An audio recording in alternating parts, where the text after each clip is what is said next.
예수님께서 이 땅에서 하신 일들은 뭔가를 안다고 하는 사람들에게는 많이 걸림돌이 되었습니다.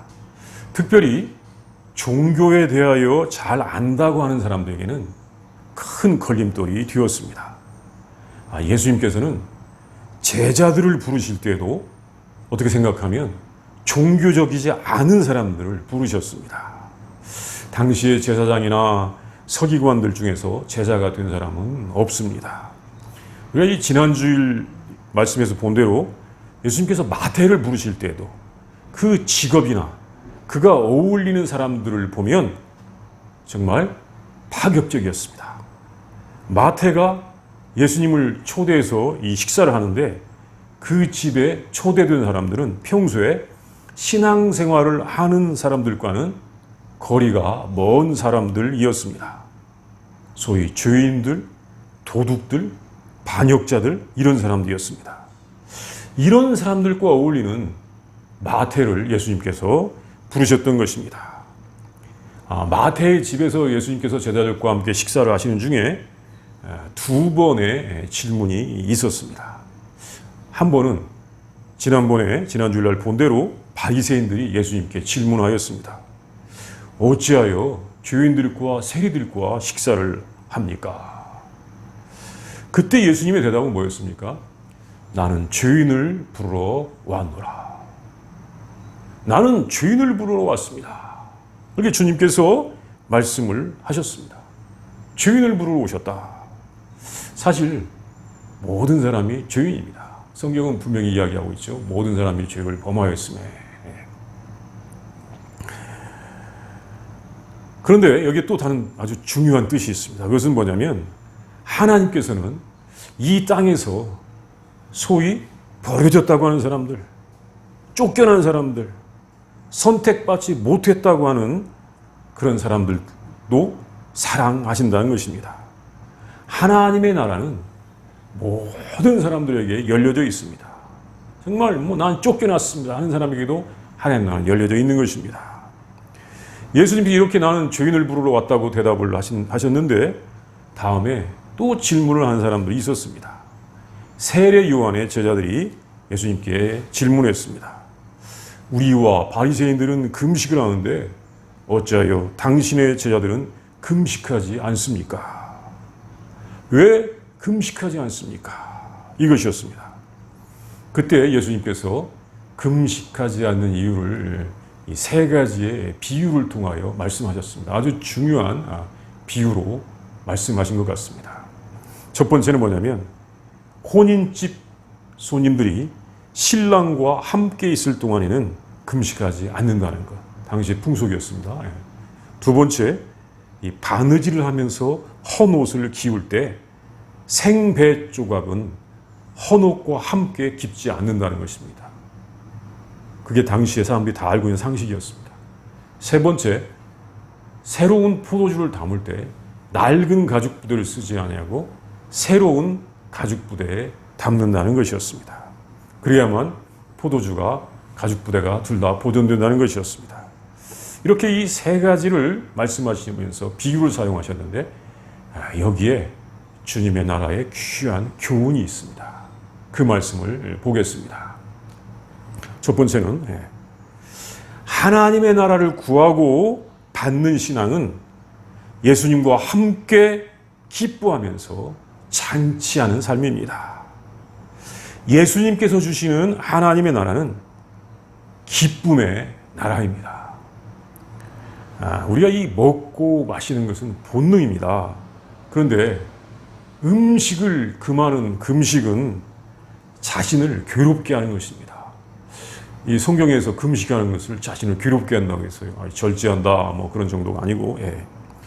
그래서 여러 종교에서 소위 길을 찾고자 하는 사람들은 이 금식을 종종 애용해 왔습니다. 의미가 있었습니다. 유대인들의 유대교에서도 이런 금식이 있습니다. 1년에 하루는 꼭 금식해야 했습니다. 욤키퍼, 이른바 속주일에는 반드시 금식을 해야 합니다.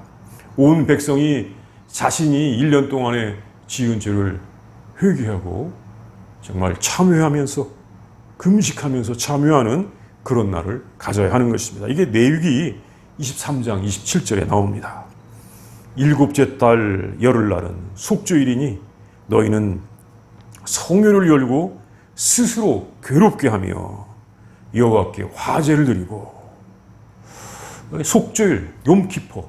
요즘 우리가 이 미국에서 욤키퍼 많이 듣죠. 현대 유대인들도 이날 굉장히 참 엄격하게 준수하고 있습니다. 이것은 하나님께서 모세를 통하여 주시는 아주 필수적인 금식의 날이었습니다. 그리고 종교적 열정이 있는 사람들은 더 금식을 많이 실행하였습니다. 예수님 당시에 바리새인들과 세례 요한의 제자들은 아주 자주 금식을 했습니다. 일주일에 2번을 금식을 했는데 월요일 날과 목요일 날 금식을 실행하였습니다. 이분들은 해가 있을 동안에 음식을 먹지 않았습니다. 그러니까 해 뜨기 전에 일찍 음식을 먹고 해 진 다음에 음식을 먹었는데 거기는 이제 이 유도가 거의 적도 근처에 있었기 때문에 보통 아침 6시쯤 해가 뜨고 저녁 6시쯤 해가 졌다고 합니다. 그러니까 아침 6시 전에 음식을 먹고 저녁 6시 이후에 음식을 먹으니까 낮에 12시간 동안은 물도 마시지 아니하고 그렇게 금식을 했습니다. 일주일에 2번씩 열심히 있는 사람들은 했습니다. 뭐 금식의 유익도 있지만 했던 것입니다. 그런데 예수님의 제자들은 그런 금식을 하지 않았습니다. 그래서 금식한 사람들이 여기에 대하여 질문을 한 것입니다. 왜 당신들은 하나님의 나라를 기다린다고 하면서 금식도 하지 않습니까? 왜 금식도 하지 않습니까? 이 질문에 대하여 예수님께서 대답하셨는데 그 이유로 첫 번째는 지금은 혼인잔치와 같이 기뻐하는 기간이라는 말씀입니다. 혼인잔치에서 신랑이 있는 동안에는 모든 사람들이 잔치를 합니다. 그때는 풍속이 그랬다고 그래요.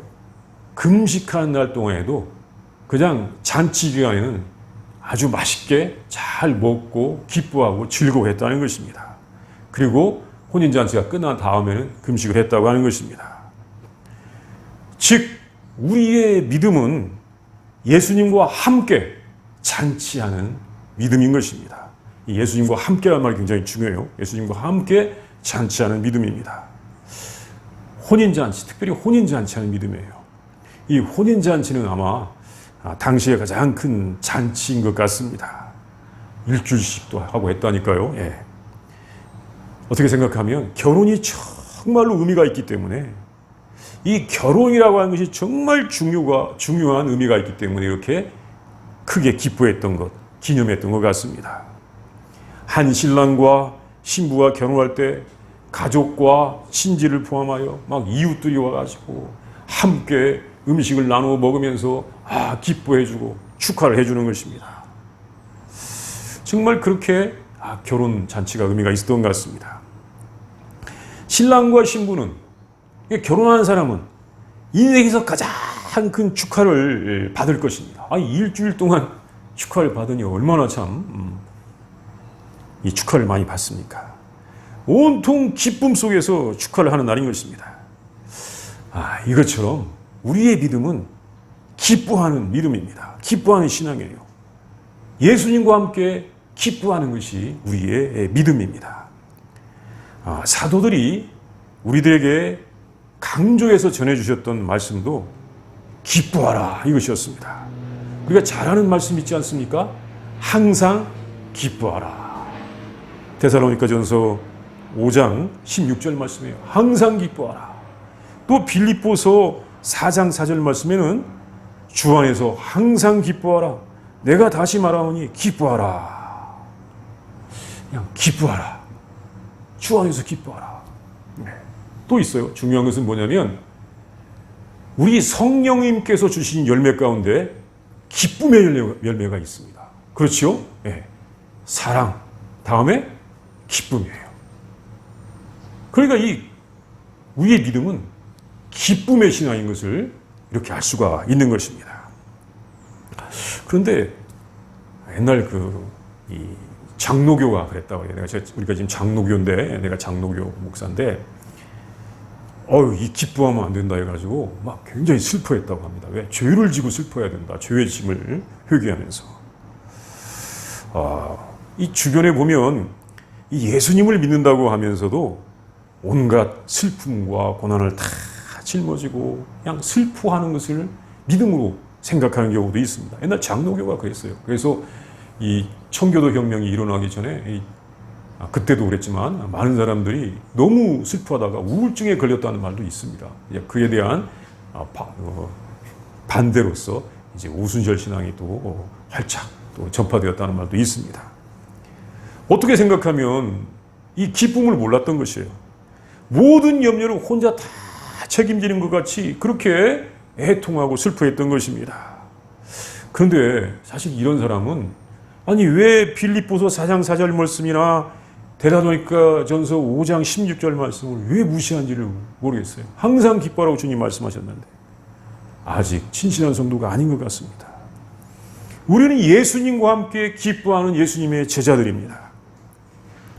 물론 예수님께서 산상수훈에서 애통하는 자가 복이 있고 그들이 위로를 받을 것이라고 이렇게 말씀을 하시기도 하셨습니다. 그런데 그 애통, 그 슬픔은 예수님을 만나기 위한 애통인 것입니다. 또 애통한 다음에는 반드시 기쁨이 찾아온다고 또 말씀하셨습니다. 애통할 때도 있지만 기뻐할 때가 분명히 있는 것입니다.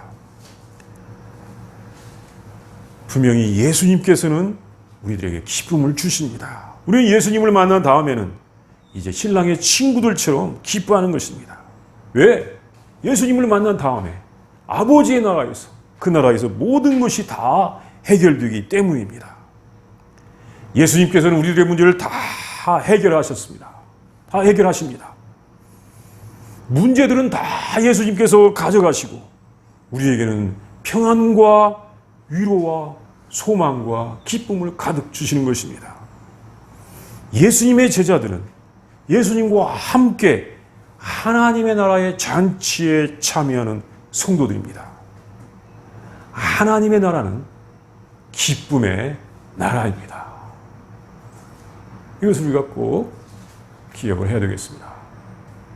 이제 두 번째는 예수님의 복음은 전혀 새로운 것입니다. 예수님께서는 이 생배 조각을 낡은 옷에 붙이지 않고 새 포도주는 새 부대에 담는 이것을 사용하시면서 좋은 비유로 들어주셨고 그의 복음은 새로운 것임을 알려주셨습니다.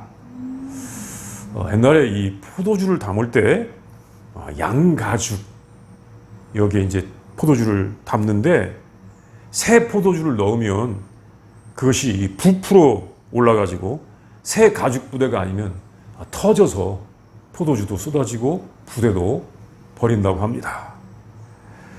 낡은 가죽 부대가 아까워서 다시 쓰려고 새 포도주를 담으면 새 포도주에서 가스가 나온다고 하네요. 그래서 부풀어 올라서 낡은 부대는 터져서 다 버렸다는 것입니다.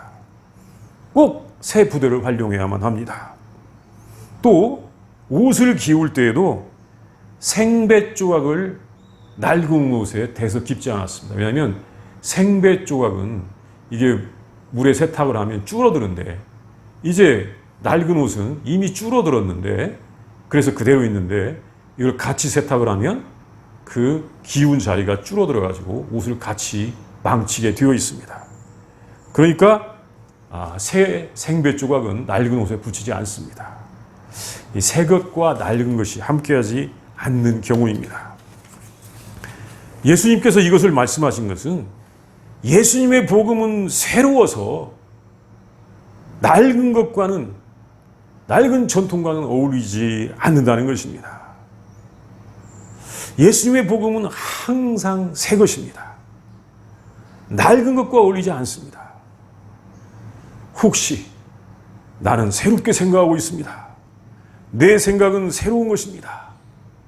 나는 새로운 생각을 하고 있어요. 이렇게 생각하기 쉽지만 예수님의 복음과 비교해 보면 그것은 낡은 것입니다. 왜냐하면 우리는 항상 낡은 것으로 돌아가려고 하는 그런 경향이 있습니다. 구심력이라고 할까요? 낡은 것으로 이렇게 자꾸 돌아가려는 경향이 있어요. 그 낡은 것이라고 하는 것은 우리의 본능, 본성입니다. 아담 할아버지와 이브 할머니가 그것을 가졌던 일에 그 후손인 우리들의 생각 속에는 변함없이 본능이 전달되고 있습니다. 그 본능이 옛 생각입니다.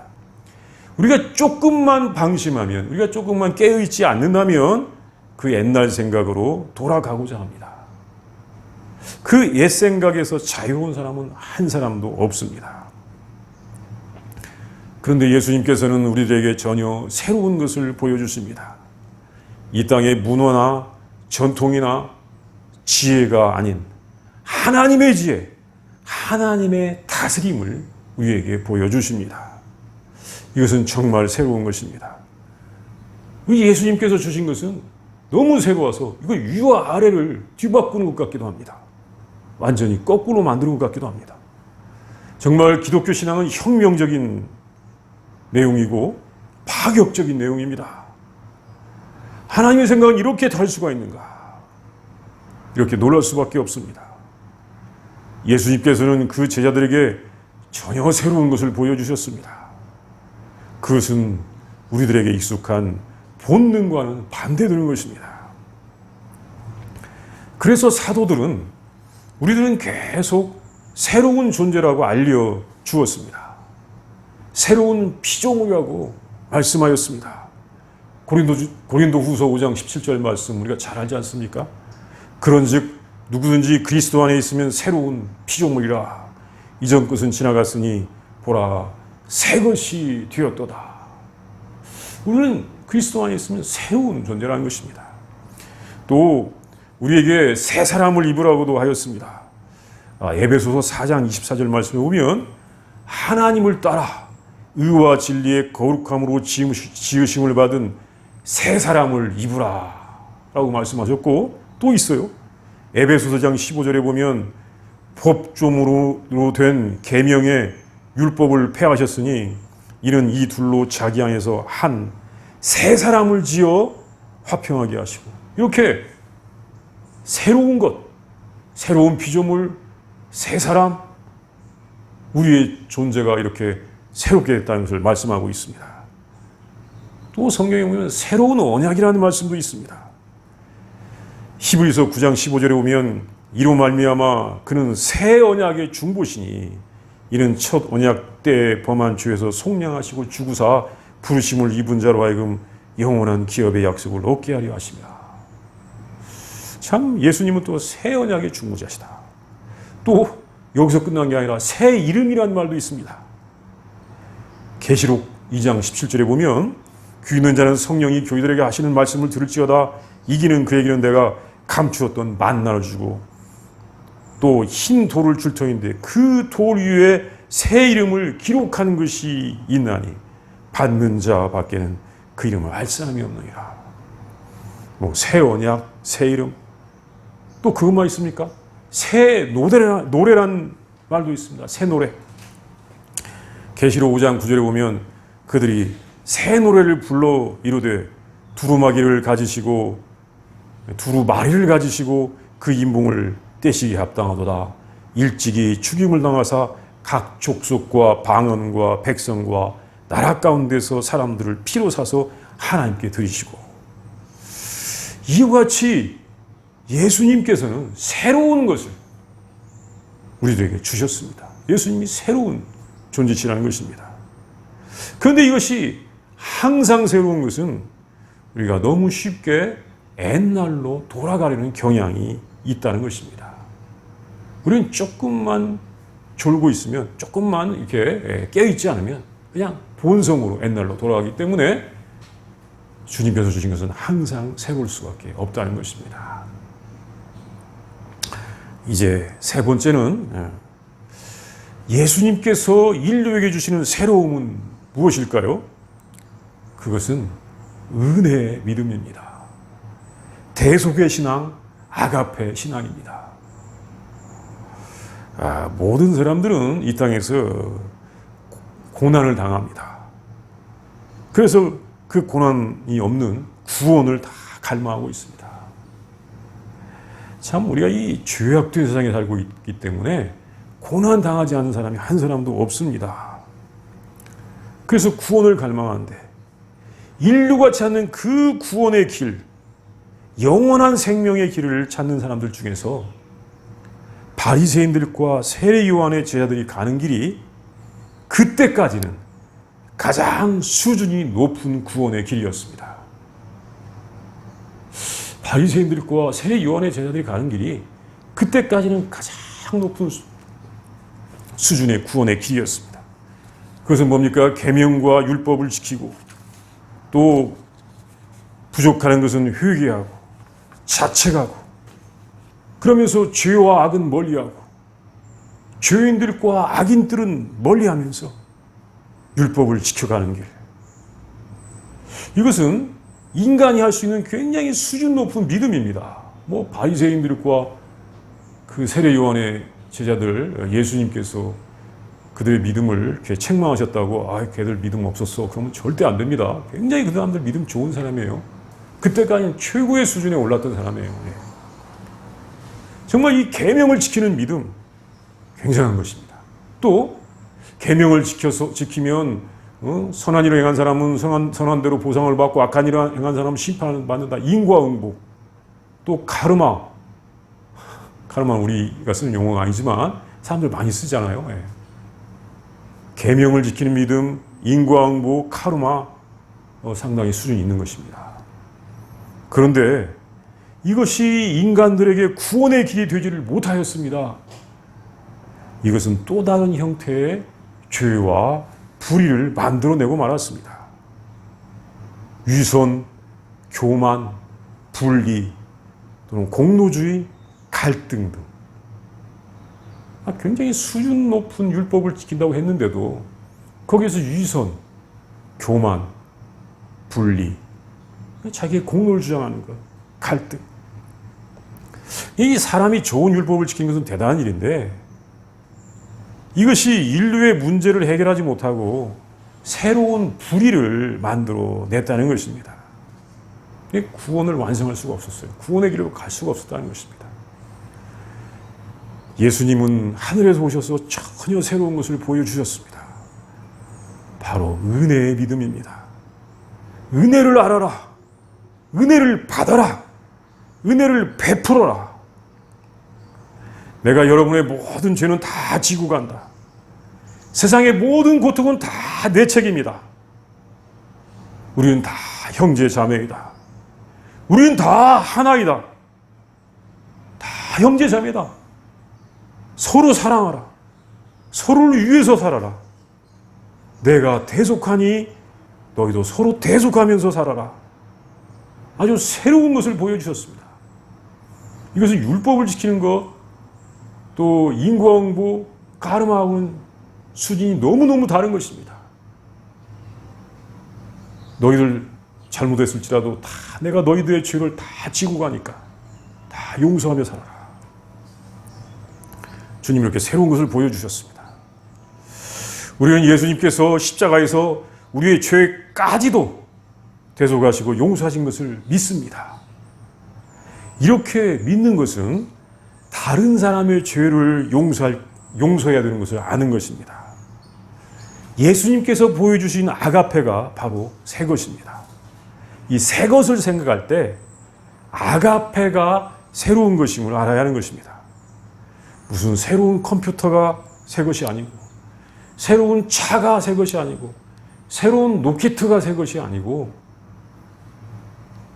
예수님의 아가페가 그의 제자들의 아가페가 새로운 것임을 우리는 알아야 하는 것입니다. 정말 새로운 것은 주님께서 우리에게 보여주신 사랑 아가페인 것입니다. 우리 시간 다 함께 묵상하겠습니다. 참 예수님께서 그 세리 마태의 집에서 음식을 잡수실 때 세례 요한의 제자들이 왔고 왜 금식하지 않느냐라고 질문했을 때 주님께서 대답하시면서 세 가지 비유를 말씀하셨는데 하나는 예수님과 함께 있는 믿음은 기쁨의 잔치다라고 한 것과 또 두 번째는 예수님께서 주신 이 믿음, 대속의 신앙은 정말 새로운 것이다라고 하신 것을 우리가 묵상하겠습니다. 예수님의 그 말씀을 묵상해도 좋고 예수님께서 그 잔치하는 분위기, 대답하는 분위기를 우리가 묵상해봐도 좋겠습니다. 함께 묵상합니다.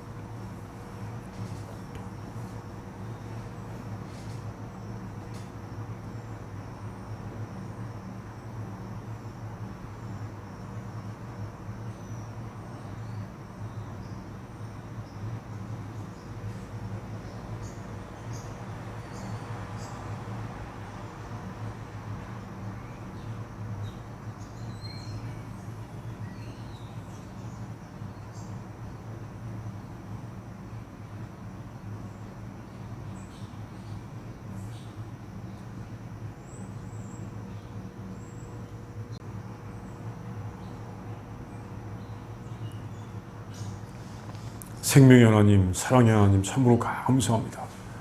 마지막 때 우리를 구원하시기 위하여 예수님을 보내주셔서 대속의 사랑, 아가페 그 믿음 우리에게 보여주시고 우리의 모든 고통과 아픔과 죄는 가져가시고 우리에게 사랑을 남겨주시니 진심으로 감사합니다. 생명과 구원을 남겨주시니 진심으로 감사합니다. 주님, 주님께서 보여주신 것이 진정으로 새로운 것이기에 우리는 정말 새 사람이 되어서 그 주님의 사랑을 우리가 받아들이고 그 사랑 안에 머물며 살게 하여 주시옵소서. 하나님 인도하시고 도와주시옵소서. 온 땅에 주님께서 새롭게 주신 그 사랑이 가득하고 생명이 넘쳐나고 구원의 기쁨이 가득한 세상이 되게 하여 주시옵소서. 우리를 인도하여 주시옵소서. 예수님의 이름으로 기도합니다. 아멘.